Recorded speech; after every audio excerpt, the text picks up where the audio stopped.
Even since I was just talking about Maruti Suzuki, wanted to get a sense from you on Tata Motors. Tata Motors, overtaking Hyundai to become the second largest automaker in the country, especially when you look at the passenger vehicle sales figures. But what's really interesting is that, there is a brokerage report that's come out by CLSA, which is now talking about a sell and weakness in the company's performance and how the domestic passenger vehicle business is overvalued. Tata Motors had a phenomenal run in 2021. What's your call on this?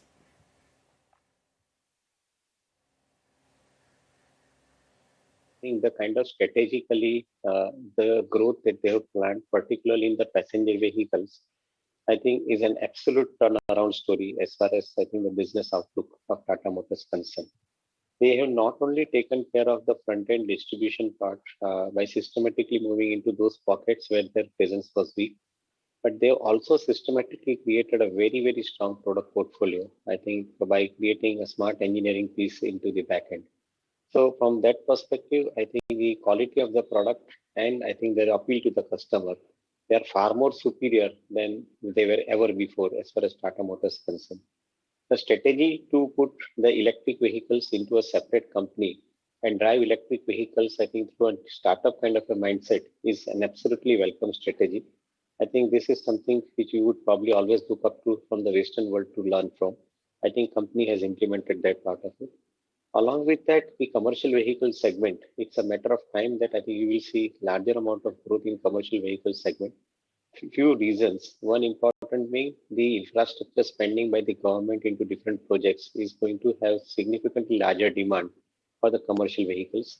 At the same time, I think larger connectivity of industry with the infrastructure, roads, railways, ports, airports is going to be demanding the faster movement of goods and cargoes. So from that point of view too, the commercial vehicle demand is going to be smarter. Last but not the least, as I counted, the scrappage policy is likely to start giving the positive impact to commercial vehicle manufacturers like Tata Motors and Ashok Leyland going forward.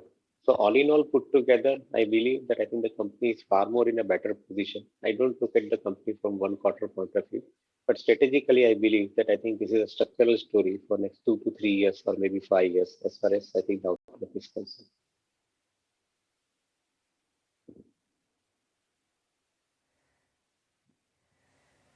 Okay, that's Devin Choksi's view as far as Tata Motors go. But like I was just telling our viewers, there is a brokerage report that's out. It's by CLSA, which has traditionally been a Tata Motors bull. It has given a sell rating now.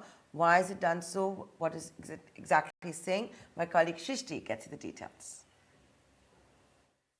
Well, yes, that's the first downgrade coming in on Nifty stock gainer for 2021. Yes, I'm talking about Tata Motors, the stock which saw many upgrades coming in back in that year. And not only that, the stock gave a return of close to 150%. But today, CLSA has now downgraded the rating on the stock and given it a sell rating from a buy rating early and have slashed the target price to 408 rupees per share.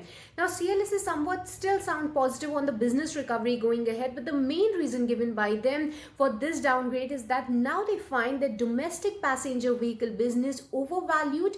And talking about their JLR business, so they say that the JLR is behind in electrification. On the back of this downgrade has been made. On the valuation front, they say that 150 rupees per share is what they are valuing their CV business, 151 rupees per share is for their JLR business, and 99 rupees per share is for their domestic passenger vehicle business. Overall, they are still quite positive on the business recovery going ahead, and they expect a sharp improvement for the volumes of JLR as chip shortage eases in the times ahead, and even the profitability is what they expect to recover. And talking about their commercial vehicle business, they find it to be in a sweet spot and expect a strong growth in over the next 3 years. But that's on the back of the overvaluation for the domestic passenger vehicle business and JLR electrification process that is going on the back of which they have made this downgrade to a sell rating for Tata Motors for a target price of 408 rupees apiece.